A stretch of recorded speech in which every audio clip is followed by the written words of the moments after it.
낙하산을 메고 비행기를 뒤집어서 뛰어내리라고 하는 거예요. 이 사람들이 우리 한국에서 왔다고 지금 장난치는 건가? 아이스 브레이킹 하는 건가? 안녕하십니까. 저는 공군 시험평가단 소속 여성 최초 KF-21 시험비행 조종사 정다정 소령입니다. KF-21은 많은 분들이 알고 계시는 것처럼 한국형 전투기이고 A사 레이더라든가 IRST, EOTGP 같은 최첨단 항전 장비를 탑재할 수 있고 최대 7.7톤의 무장을 탑재할 수 있는 4.5세대 전투기라고 이해하시면 될 것 같습니다. 여기도 있는 것처럼 카메라 혹은 자동차들이 다 매뉴얼이 있잖아요. 사용자를 위한 매뉴얼. 시험비행 조종사들은 그런 매뉴얼을 만드는 작업을 하는 사람들이다라고 설명드릴 수 있습니다.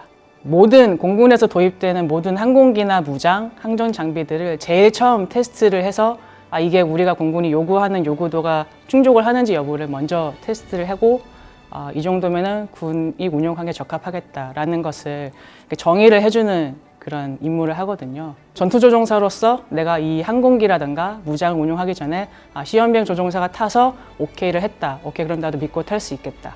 이런 믿음을 줄 수 있는 사람들, 그런 테스터, 이런 의미라고 저는 얘기할 수 있을 것 같습니다.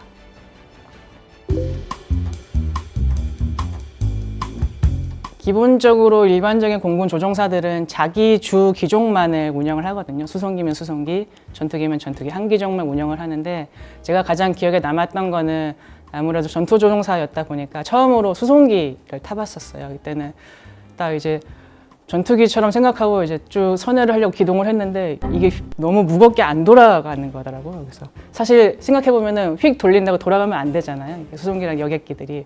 그런 것들이 목적에 맞게 설계가 되어 있으니까 한 가지로만 판단하면 안 되겠다. 이런 생각도 하게 됐고 또 좀 충격이었던 거는 이제 캐나다에서 옛날 동부권에서 운영하던 항공기를 이제 탈 기회가 있었어요. 전혀 인체공학적으로 설계되지 않은 허리도 이렇게 구부러진 상태에서 타야 되고 보통 조종사들이 지상에서 브레이크를 이렇게 발로 밟는데 그거는 자전거처럼 핸들로 브레이크를 잡게 돼 있거든요. 이게 이렇게 잡으라고 하길래 이건 전 장난치는 줄 알았고 그리고 보통 이제 한국에서 운영하는 제가 탔던 전투기종들은 이제 비상시에 이젝션을 당기는 되는데 그거는 이제 낙하산을 메고 위사시에는 비행기를 뒤집어서 뛰어내리라고 하는 거예요.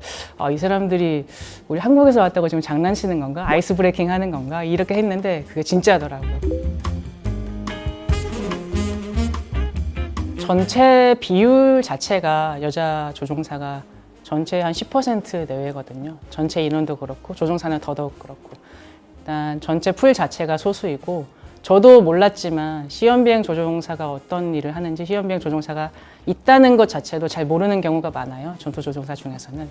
요즘 강철부대 이런 데도 나오는 것처럼 여자분들이 특전사도 하시고 그런 부분을 보면은 제가 봤을 때는 개인적인 차이가 가장 크다고 봅니다. 개인의 성향, 그 개인의 체력적인 능력, 개인의 노력 여부 이것이 가장 크게 이게 결정을 짓는다고 생각하고 비행기 자체가 무겁고 마하의 속도로 날 때 제가 제 물리적인 힘으로 얘를 날리고 얘를 들어서 옮기는 게 아니잖아요.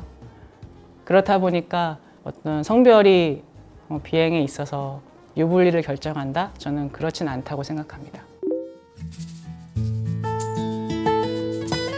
그게 이제 어떻게 보면은 총학생회장 같은 건데요. 뭔가 이렇게 마음속에 엄청 뜨거웠던 게 있었던 것 같아요. 저는 엄청 내향적인 사람이고 지금도 그렇고 평소 동기생들이랑 같이 있을 때도 크게 의견 내거나 그렇지 않았었는데 그때 갑자기 딱 손들고 나 하고 싶다 딱 했거든요.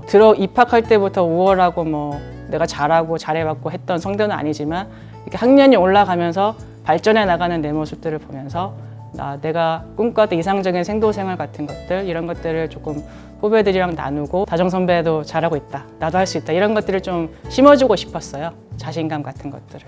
사실 20대 초반에 친구들이 대학교 이제 신입생 MT 갔다 잔디밭에서 이렇게 놀았다 얘기 좀 그런 건 어떤 삶일까 나도 좀 해보고 싶다 부럽다 벚꽃을 봤는데 너무 재밌다. 근데 시험은 망했다. 이런 얘기 들으면서 나랑은 조금 다르구나. 나는 벚꽃은 언제 피나 이런 생각을 많이 했었는데 근데 돌아와서 보니까 그런 삶이 되게 다른 카테고리에서 저 또한 엄청 치열하게 열심히 살았더라고요. 그래서 돌아와서 보니까 조금 못 경험해 본 것에 대한 호기심이라든가 그런 것들은 있지만은 후회는 없다. 네.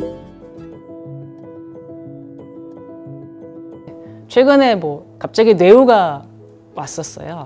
뇌우가 오면은 가장 문제가 되는 게 일단 번개를 맞으면 항공기 자체가 위험하기도 하고, 그리고 시제기에는 많은 센서들이 달려 있어서 이게 젖으면 텔레메트리를 통해서 연결되는 장비들의 신호가 끊기기도 하고, 그 다음에 어떤 일이 발생되면 지상에서 모니터를 할 수 없기 때문에 그게 위험해지는 경우가 많이 있거든요. 그리고 많은 비가 내리면 착륙할 때 런웨이가 되게 미끄러워지기 때문에 그 때가 가장 취약하거든요. 이착륙 때. 그래서 활주로를 이탈할 수도 있어서 딱 내리는데 비가 막 와서 앞에 시야가 잘 안 보이더라고요. 그래서 런웨이 형태는 잘 안 보이는데 런웨이 그런 날에는 이렇게 불을 켜주거든요. 런웨이에. 그래서 그 불빛이랑 어떤 심볼들, 그리고 고도 지시하는 것들, 이런 것들을 보고 딱 착륙했었을 때 저한테는 최근에 20일을 타면서는 그게 제일 긴박한 순간이었습니다. 없기를 바랍니다. 그런 긴박한 위험 순간이.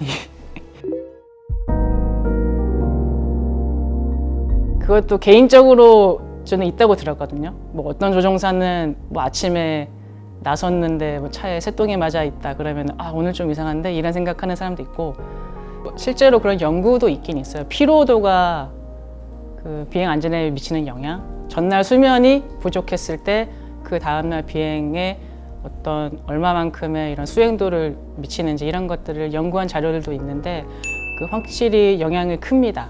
그래서 내가 수면이 부족하거나 뭐 영양이 부족하거나 아니면 공군에는 그런 것도 있어요. 그러니까 심리 상태를 파악을 하는데 그 전날 뭐 가족 일이 있어서 심리적으로 많이 불안해서 오늘 비행하기 조금 힘들겠다 하면은 뭐 거침없이 비행을 빼주기도 하고, 전반적으로 봤을 때는 이제 중요한 업무가 중요한 시험이 있거나 할 때는 그런 조종사한테 좀 안 좋은 얘기들은 당연히 안 하려고 하죠.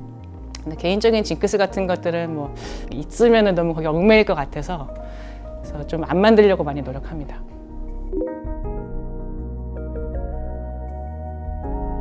저는 비상대기를 설 때 그 생각을 많이 해요. 비상대기를 선다는 거는 그 육군으로 치면 전방 GP, GOP에 있는 거거든요. 언제든지 출력이 딱 떨어지면 떠가지고 상황을 조치를 하고 내려야 되는 그런 상황에 되게 많이 들어가는데, 딱 떠서 이제 그날도 야간에 출격 명령이 내려와서 떠서 상황 조치를 하고 또 이제 초계 비행을 페트롤 비행을 하는데, 마침 그때가 제 기억에 연휴 때였거든요. 추석 연휴 때였는데 그때 이제 밑에 쫙 지나가는 차들이랑 불들을 딱 보면서 되게 많이 보람을 느꼈어요. 왜냐면은 저 사람들이 이런 상황이 있다는 것 자체를 모르는 게 좋은 거잖아요. 특히나 명절이고 아무도 모를 거다. 우리 부모님도 모르는 이런 상황인데 그런 거를 느끼면서 아 그래 내가 되게 영광스러운 일을 하고 있구나 그런 생각 많이 들었고요. 최근에는 이제 KF-21이라는 국가적인 이런 흐름에 같이 동참할 수 있게 돼서 개인적으로도 엄청 영광이고 네, 감사하고 있습니다. 이런 기회를 주신 것에 대해서. 낙하산을 타고 오셔야 되는 순간이나 이런 때는 없으세요? 네, 없었습니다.